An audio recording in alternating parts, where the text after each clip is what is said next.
Gunawan terpuruk, suami Oki kini pengangguran, kontrak diputus Persik. Gunawan Dwi Cahyo kembali mendapat cobaan dalam hidupnya.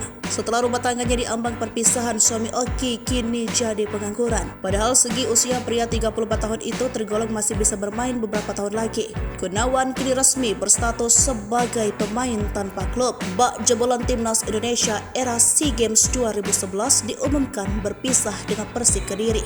Kabar dilepasnya Gunawan Dwi Cahyo oleh Persik termuat melalui akun Instagram resmi klub pada Minggu 11 November 2023. Gunawan hanya tampil sebanyak 2 kali hingga pekan ke-19 Liga 1.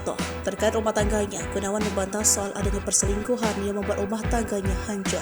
Perempuan yang diduga sebagai orang ketiga dalam rumah tangga itu hanyalah teman biasa. Meski demikian, ia tetap menggugat istrinya yang cerai.